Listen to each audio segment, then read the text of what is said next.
Good evening, and welcome to this week's Black Mental Health is Black Health. I'm your host, Bronwyn Lucas, and I'm here to inform you, talk to you about some things that impact our mental health. And I like to say that everything we think and do impacts our mental health. We'll talk about that tonight. If you've never been with me before, you don't know about our deep breathing. We start every show with 3 or 4 deep breaths. Why? Deep breathing allows you to take more oxygen into your body. It allows you to let it get in your brain and your body and relax your mind, body, and spirit.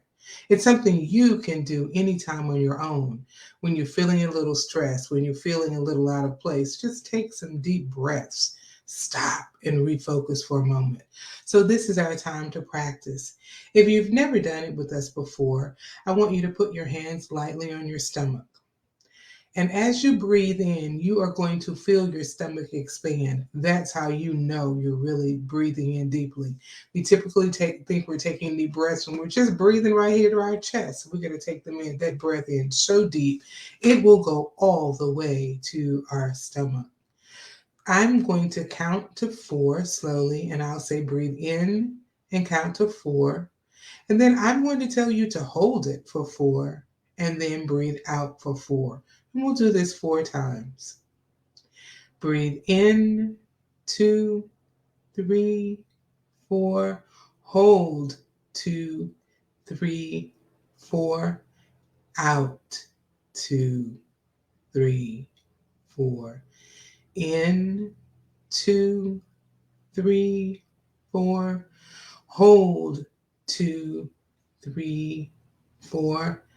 Out, 2, 3, 4. In, 2, 3, 4.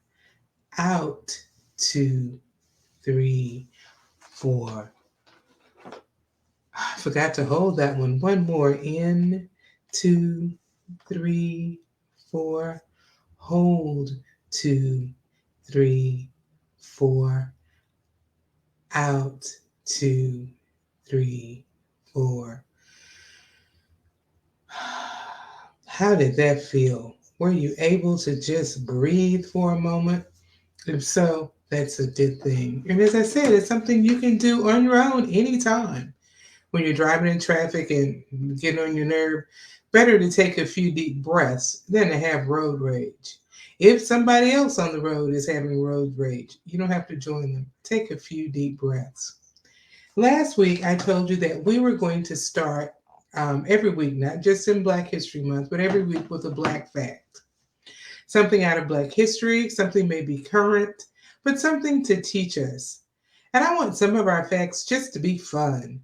So this week's Black fact is all about Lonnie Johnson. Lonnie Johnson is the engineer and entrepreneur who invented the Super Soaker and the Nerf gun. Didn't think a brother did that. Many people know, but many don't. Johnson's longtime research focused on energy and technology, but he's really known for the super soaker in the world. In the science world, he's very well known. He was inducted into a Science Hall of Fame in Alabama. I wanted to highlight that because it's just something fun. We are not a monolithic people who just do one thing. We do everything. As a people, we have an impact on the world. So, Lonnie Johnson, inventor of the Super Soaker. That Super Soaker is one of the best-selling toys, and over its history, it has generated $1 billion in sales. The Super Soaker. Our Black fact for today, Lonnie Johnson. I want to encourage you to hit the share button if you're watching this on Facebook so more can see the show. So tonight's topic is mental hygiene. What in the world is mental hygiene, and how did I come up with that topic? Well, I wanted to take a moment to share how I do come up with the topics for the show in general. I like to focus on each month, or every so often there is a different awareness month, and we address whatever the awareness is for that month over the course of the month. I get ideas from friends and viewers about, you should research this and talk about it, and I do. And I like to have guests. And this week, my guest was not feeling well. So we postponed it. I don't cancel a guest just because you're sick. We just put it off till you're feeling better. And good wishes to my guest, Latanya Floyd, hoping you're feeling better. And we'll have her on hopefully next week. So at the last minute, I had to switch. And I wanted to talk about mental hygiene because that's just looking at our mental, another way to address our mental hygiene. Let me give you a definition of mental hygiene. It is the science of maintaining mental health and preventing disorders to help people function at their full mental potential. It includes all measures taken to promote and preserve mental health, rehabilitation of the mentally disturbed, prevention of mental illness, and aid in coping in a stressful world. Ooh, that's a mouthful. Another definition, according to the World Health Organization, is it means you're in a state of mental well being when you feel good and function well in the world.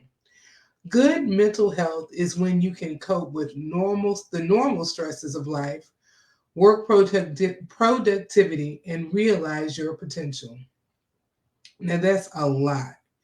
Mental hygiene includes all measures taken to promote and preserve mental health. So, just like you have physical hygiene, you take care of your body, keeping it clean. If you don't, you will have health issues. If you don't take care of your mental health, your mental hygiene, you will have issues. There's an African proverb that says, at the end of the day, you can focus on what's tearing you apart, or you can focus on what's keeping you together. I'm going to repeat that because we're going to come back to that throughout the night. At the end of the day, you can focus on what's tearing you apart, or you can focus on what's keeping you together. Hmm. So I gave you a very wordy definition of mental hygiene. And it's a little more than just self care. And I'm not knocking self care because I've done more than one show about self care. Self care includes, taking care of your mental, physical, spiritual. It's all there. Mental hygiene, we are focusing on the mental well being. Now, if you've heard me speak anytime, anywhere before, you know I believe that mental, physical, and spiritual are inseparable. You impact one, you impact the other. And as we talk about mental hygiene, we're going to get to how that all relates. So we can't separate them. They're all together, they're all one, but we're focusing on the mental aspect tonight. You know, being African American, being Black in America, just being melanated in America can cause some mental health issues. We are faced with racism, that systemic racism, years of racism that existed in the past, exists now, and has existed since the colonization of America. That is enough to cause some mental health issues.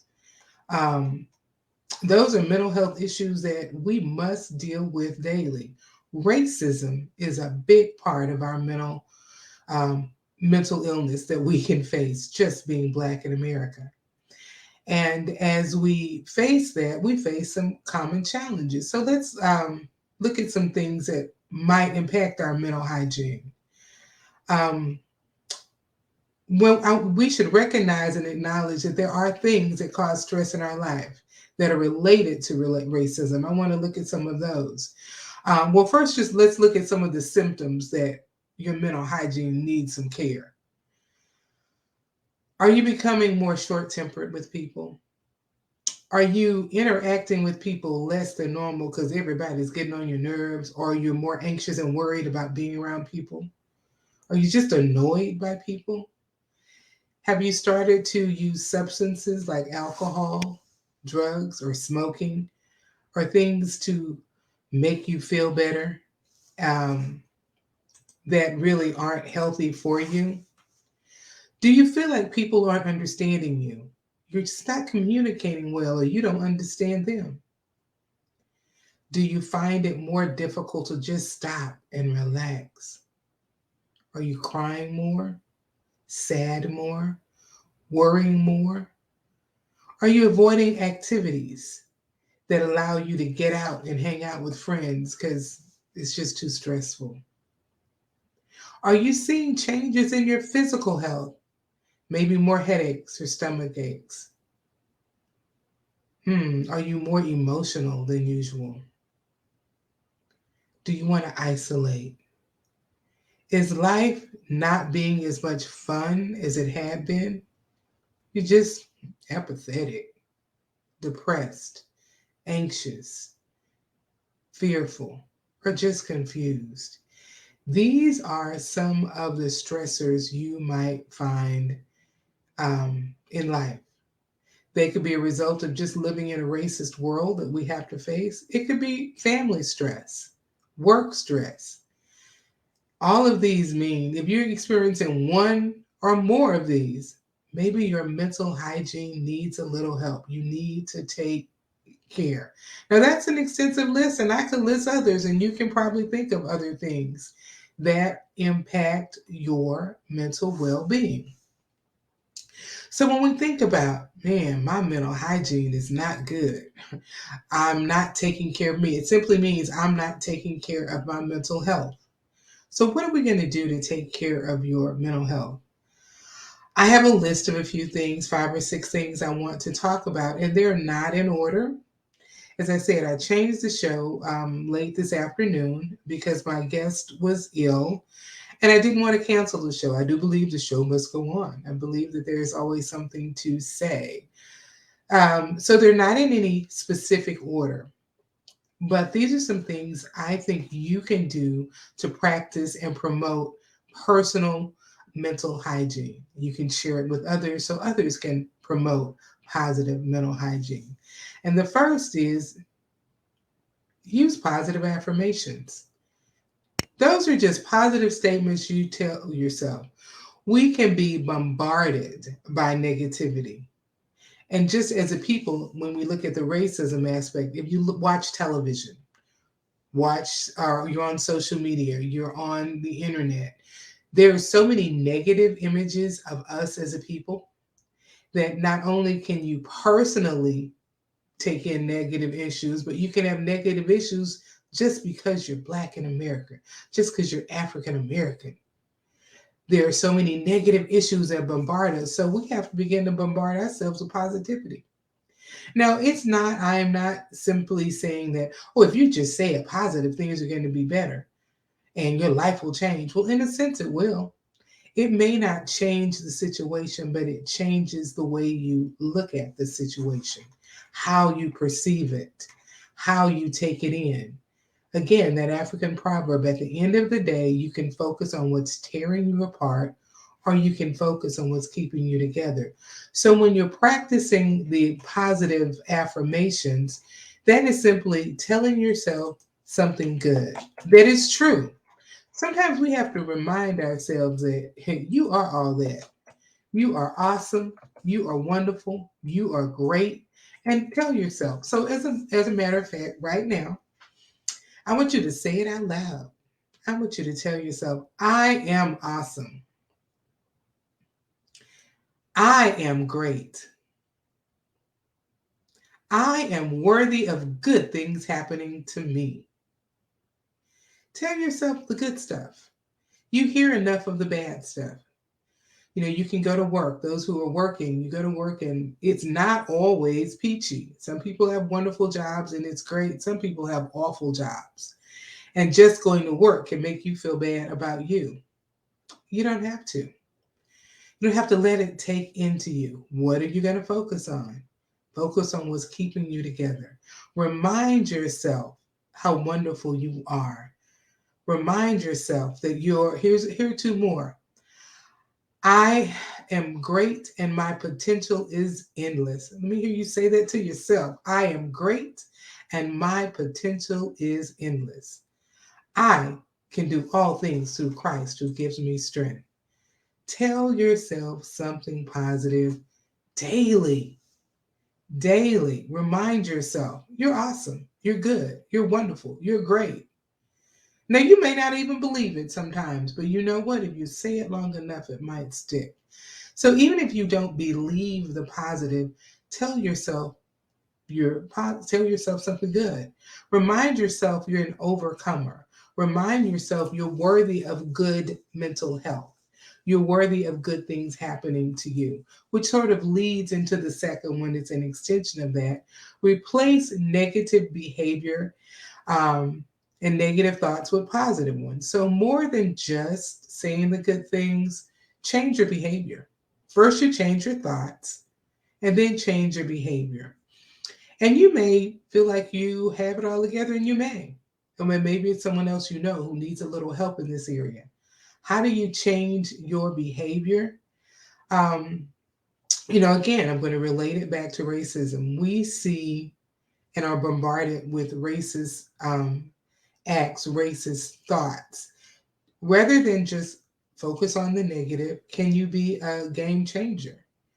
Can you be the one to say, I see it and I'm going to change it? So rather than your behavior being passive to just taking in the negative, can you change things? Now, changing things doesn't have to be anything fantastic. Can you change your corner of the world? That old expression, each one teach one, each one reach one. Can you reach one? Because if the one you reach reaches another, it will go on, and your one reach will be exponential. Change your negative behavior. Don't just see the negative, change it. Is there anything you're doing in your life that's negative? The negative behavior could simply be maybe your life is just out of order. I know for me right now, I just spoke with someone that said, okay, I'm going to pay someone to come and get me organized. And they said, well, what does it look like? What are you looking for? I don't know. I'm too unorganized and scattered right now to figure it out. Um, and that's a negative behavior. So negative behaviors can be anything. So for me, the negative behavior I need to replace is disorganization with organization. So negative could be anything that's holding you back from reaching your full potential. And that's impacting my mental well-being because I like things in order. I like things to be a certain way. And so when they're out of order, that's impacting my mental well-being too. Part of that, another aspect of negative behavior is you've got to believe you can do something. Not just change in this case, I want to be more organized. I've got to believe I can do it.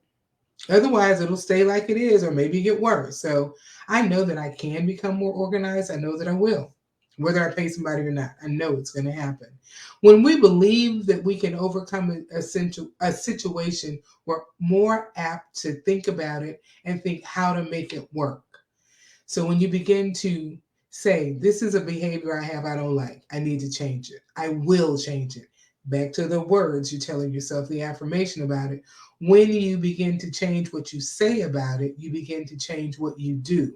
So that negative behavior, that negative thinking, it could be the thinking that I'm not good enough, the thinking that I'm not worthy of good things. When you begin to change that negative thought pattern, you can change the behavior. Change from thinking that you're not good enough to knowing that you are good enough. And then your behavior will change because you will respond to life like, oh, yeah, I'm good. And it's not a cocky sort of, I'm all that big headed. No, it's just the truth. God made you. You are awesome and wonderful. You are good. The third thing I want to address is making yourself a priority. I've talked about this before. When we are working on self-care, we talked about it, but you need to make yourself and your mental health a priority. So often we tend to think of mental health as less than physical health. It's not. It's part of our health, our well-being, our making ourselves well. So make your mental health a priority. How do you do that? If you want to have good mental health, um, you will do things that promote it. Let me back up and remind you of the airplane adage. If you're flying with someone with whom you're taking care of and the mask come down, you put the mask on your face first. Then you put it on theirs. I have often asked people, and why does it say that? Some people are like, no. Well, if you don't take care of you, how can you take care of them? If the air mask come down, and you're needing that oxygen to breathe and you get there secure and tight, and you pass out, now they have to take care of you and the person you're taking care of. And if that person has special needs, no one might not know their special needs. So now you've made an issue for yourself and for the other person. So, yes, take care of you so you can take care of others. So, when it comes to your mental health, make it a priority. When your mental health is out of whack and you need to address your mental hygiene, how good it is, if it's out of whack, you can't take care of anybody. Um, and we're going to do a show later this year just on celebrating caregivers. Caregivers, it's a hard time for you to take care of yourself. But as a caregiver, you have to. Because if you don't, you get burned out and it's harder to take care of the person you're taking care of. Some caregivers even become resentful over time, and we can think, oh, well, how can they? They're so horrible. But if you haven't practiced self care and made yourself a priority and your own mental well being a priority, it will be difficult to remain in that caregiver role. So make yourself, your mental health, a priority. So, what does that look like? That looks like maybe taking some downtime. Downtime might be just 30 minutes in a week that I'm going to turn off the world. I am going to just sit quiet. I'm going to do nothing. Or I'm going to find something to make me laugh. Find a comedian to listen to on YouTube so I can just laugh. The Bible says a merry heart does the soul good. Laughter is good medicine. So find yourself something to laugh about. Take some downtime. That impacts your mental health. Another way to make your mental health a priority is if you realize that your mental health is more challenging than it needs to be, get help. Yes, I promote therapy, not just because I'm a therapist, but I believe in it. I believe that our mental health should be a priority, just as much a priority as our physical health. We will go to the doctor quicker than we will go to someone who can help us with our mental health, be it a psychiatrist, psychologist, therapist. That's a little more difficult to go to, but it's just as important. Make your mental health a priority. Understand that it's real, be in tune to it. Just like you need to be in tune to your body and listen to what your body is saying, your mental well being talks to you the same in terms of, when you're feeling depressed, when you're not feeling well, what's going on in those areas of your life. So, yeah, make your mental health a priority. That means to focus on it. How am I feeling today emotionally? And it's a little harder. Like if you have a fever, you know it. You can take your temperature, you'll see that number. Oh, that's a problem. If you have a physical pain, it's there. It's our body's way of saying, hey, you need to work on this. Emotional pain is something we have blocked for so long that it's difficult. So be in touch with your mental well being as well. Another thing to promote good mental hygiene is move, move, move. Last week, we talked with John Williams, and he talked with us about the importance of movement for diabetics. But it's good for everyone, and he said that as well. If you move 150 minutes a week, you can have a positive impact on your A1C level.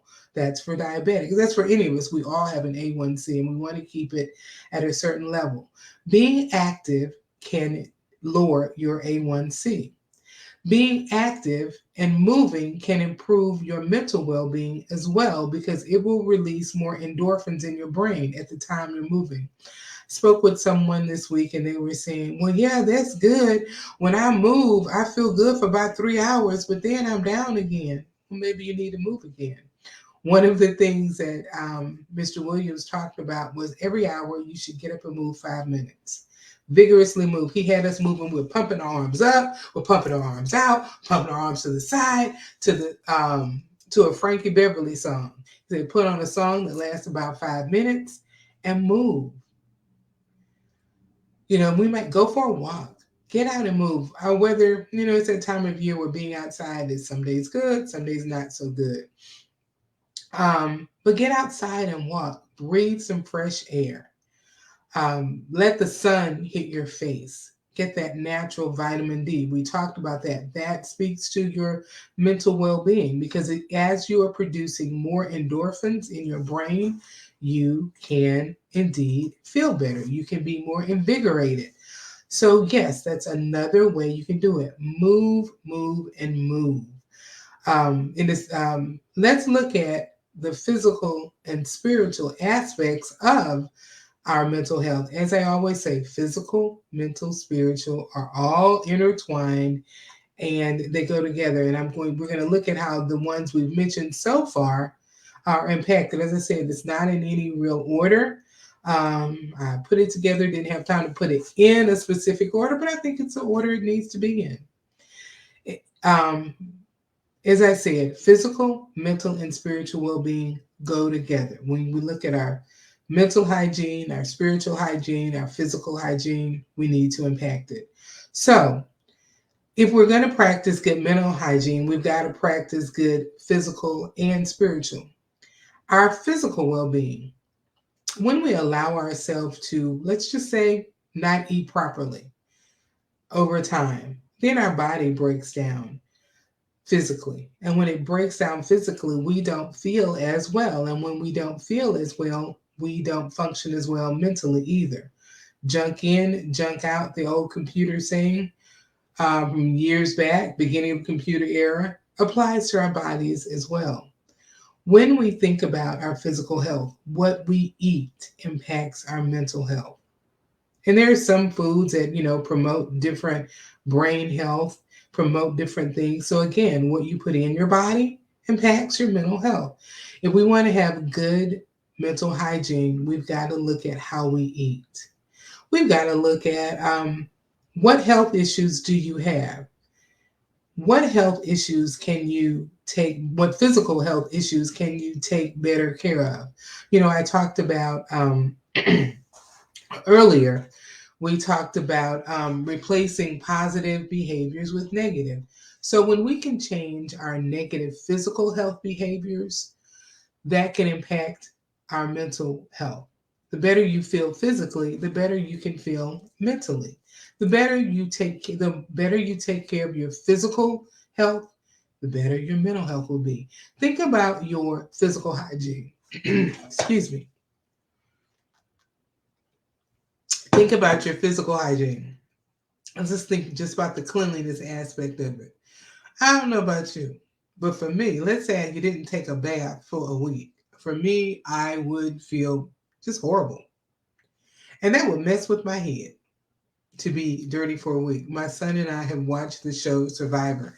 And one of the things we laugh and joke about is 30 days without taking a bath, a shower, putting soap all over your body. That is, and we just joke about how that must feel, but think about it. And when you don't do that, and think if you didn't brush your teeth for a month, you didn't take a bath for a month, wouldn't that impact how you felt mentally?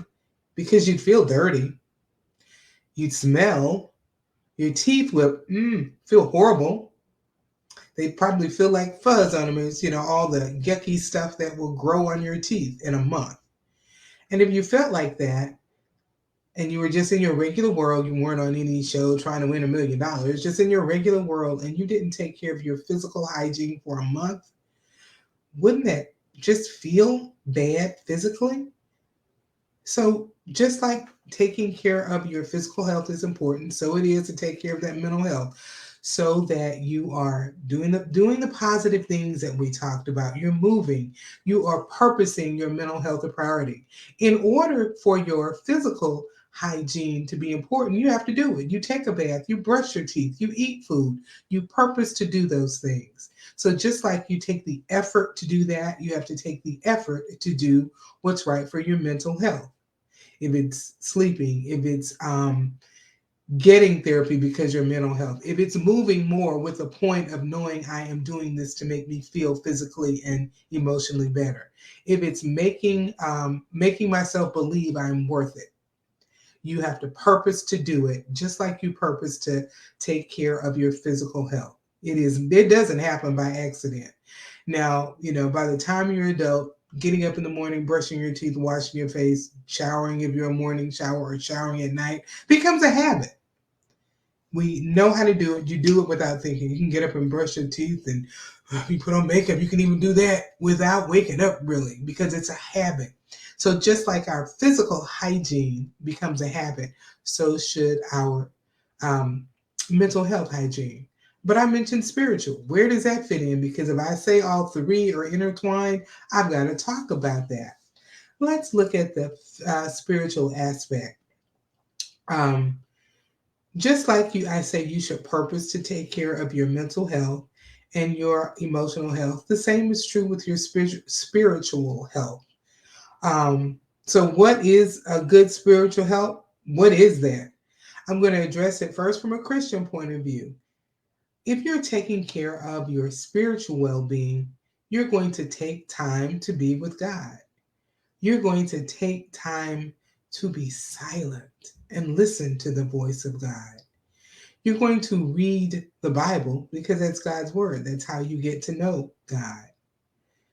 You are going to do it once again on purpose. It won't happen by happenstance. It won't just be there. You have to make time to sit down and be quiet. If it's your Bible, if it's a Quran, if it's a Torah, if it's whatever your spiritual book is, are you reading it? Does it have dust on the shelf? Do you access it on your phone, tablet, iPad? Do you access what is going to build you up spiritually? When you are built up spiritually, you're able to build yourself up emotionally. When your spirit is down, it's hard for you to be up emotionally. They're intertwined. One can impact the other. It's a two-way street. I've said before, when something happens in your emotional life, sometimes we can be angry with God. Why did you let this happen to me? That's a real thing. And anyone at any point can feel this way. I don't care how spiritual you are. You may get caught in the moment where you're feeling, why did this happen to me? I'm not a bad person. It shouldn't happen. But it does, and it can. And in that moment, your mental well-being is you're not mentally in a good space, and you might not want to practice good mental health, mental hygiene by taking care of yourself because your spirit is so weak. Or when your mental health and your mental hygiene is so out of whack, it can impact you spiritually. As I said, God, why is this me? So when we look at our physical, mental, and spiritual well-being, our hygiene in each of these areas, they have to be taken care of, and they totally impact, one impacts the other. Um, in America, healthcare should be something that we can all afford, but it's not when it comes to physical health and even our mental health.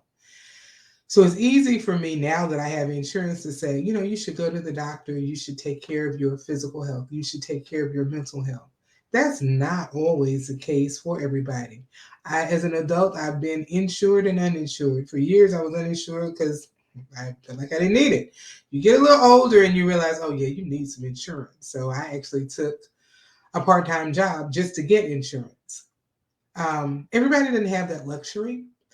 Wherever you're living, if you live in a metropolitan area, there is generally a county health system or a city health system. Access it.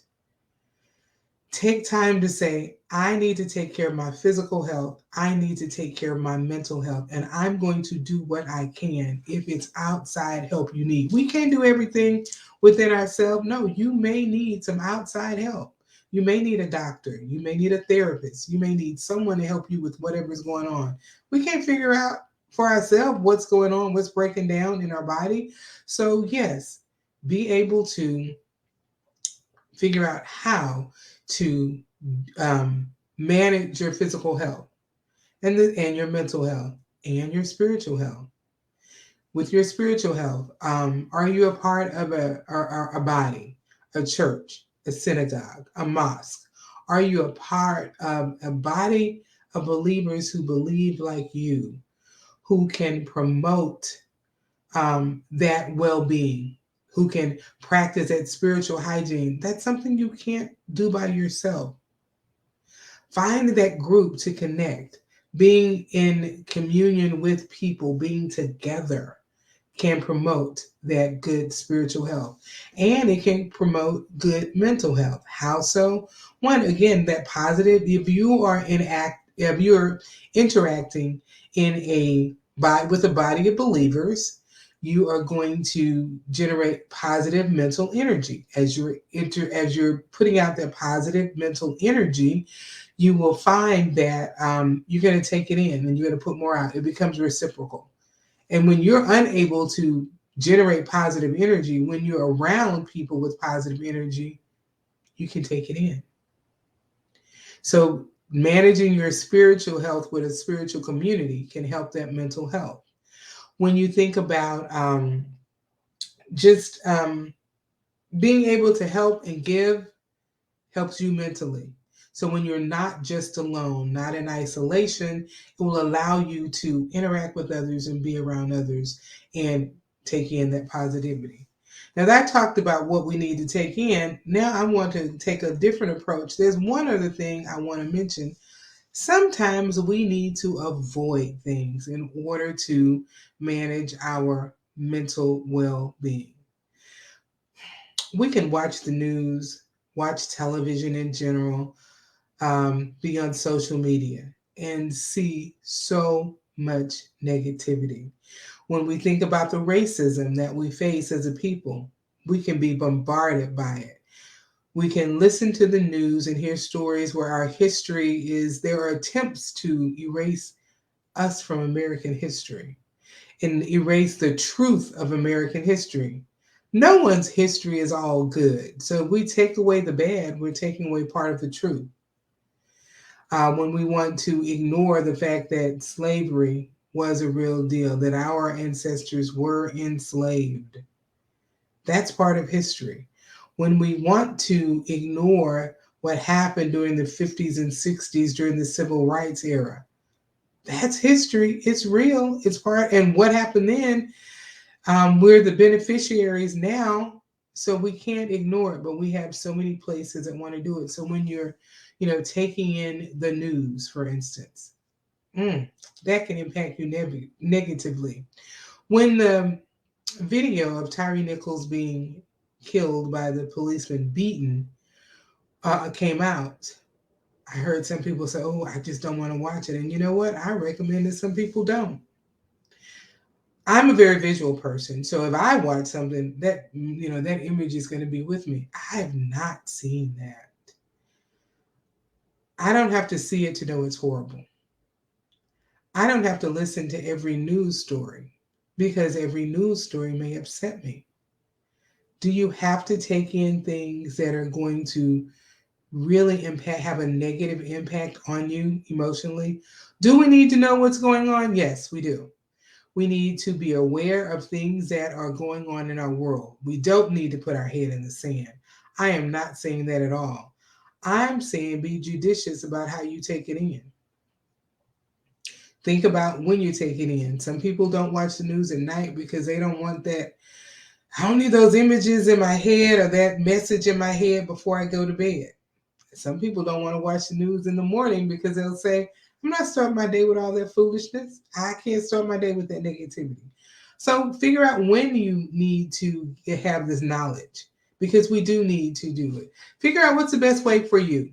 Maybe I need to read as opposed to watch the news, and look at reputable sources. Maybe I just need to listen. I'll listen to things like Urban Talk Radio and get that perspective. I'll listen to NPR. So, you choose what you want to listen to. Choose how you take it in, but avoid allowing yourself to be bombarded when it comes to the point where it is negatively impacting you. You don't have to allow it to negatively impact you. Allow yourself to be aware, because I totally believe in being socially involved and taking social action. I believe that we should all find one area that we want to focus on. But rehearsing all the negativity by reading it too much, listening too much, or watching too much can paralyze us. We can be totally paralyzed, and then you're unable to do any good.